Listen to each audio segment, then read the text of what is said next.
எல்லாருக்கும் வணக்கம். Welcome back my channel. இன்றைக்கி என்ன பார்க்க போகிறோம் பார்த்தீங்க அப்படின்னா, ட்ரேட்மேன்லேருந்து ஜிடிக்கு போனால் சம்பளம் இன்க்ரீஸ் ஆகுமா ஆகாதா, அதை பற்றி தான் ஃபுல்லாக சொல்ல போகிறேன்.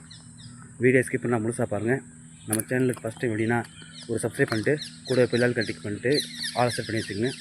அப்போ தான் நான் போடுற வீடியோஸ் உங்களுக்கு நோட்டிஃபிகேஷனாக வரும். ஃபஸ்ட்டுன்னு பார்த்தீங்க அப்படின்னா, ட்ரேட்மேனுக்கு ஜிடிக்கு என்னன்னு பார்த்தீங்க அப்படின்னா 7th பே கமிஷன் வரைக்கும் ஒரே சம்பளம் தான், 21,000 சில்லற. அது எல்லாத்துக்குமே கிடைக்கும். ஃபஸ்ட்டே சொல்லிடுறேன் உங்களுக்கு, ஜிடிக்கு அதிக சம்பளமா இல்லை ட்ரேட்மேனுக்கு அதிக சம்பளமா கேட்டிங்க அப்படின்னா 2 பேத்துக்கும் ஒரே மாதிரி சம்பளம் தான். யாருக்கும் அதிகமாக சம்பளம் இல்லை.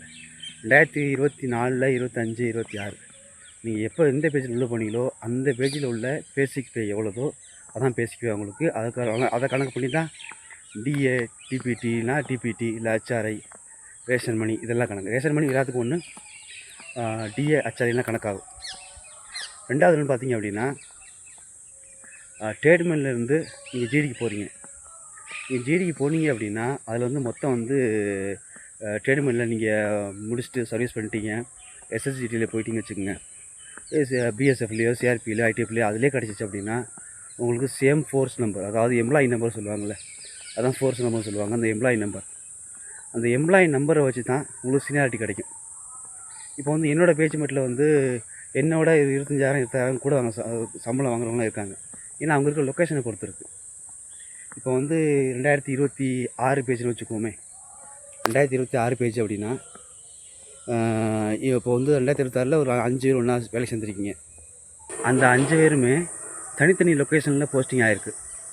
தனித்தனி லொக்கேஷனில் போஸ்டிங் ஆச்சு அப்படின்னா வந்து இப்போ தனித்தனி லொக்கேஷனில் என்ன அலவன்ஸாக தான் கிடைக்கும். இப்போ வந்து 4 பேர் வந்து சத்தீஸ்கர் இல்லை ஸ்ரீநகரில் ஹை ரிஸ்கில் இருந்தாங்க அப்படின்னா அவங்களுக்கு ரிஸ்க் அலவன்ஸ் 25,000 ரூபா. மிச்சம் உள்ளவங்க வந்து கம்மியான இடத்துல இருந்தாங்க அப்படின்னா பெங்களூரோ அப்படி இருந்தாங்கன்னா அங்கே ரிஸ்க் அலவன்ஸ் கிடையாது, எந்த அலவன்ஸ் எக்ஸ்ட்ரா கிடையாது. அவங்களுக்கு சம்பளம் கம்மியாக வரும், இந்த அலவன்ஸ் கிடைக்காது. அதனால் எங்கே லொக்கேஷன் இருக்குமோ அதுக்கு தகுந்த மாதிரி தான் சம்பளம் கூடும் குறையுமே தவிர ஜிடியிலேருந்து அதிக சம்பளம், ட்ரேட்மேன்லேருந்து கம்மி சம்பளம் அப்படிலாம் கிடையாது. எல்லாத்துக்கும் ஒரே சம்பளம் தான். அதனால் பயப்பட தேவையில்லை.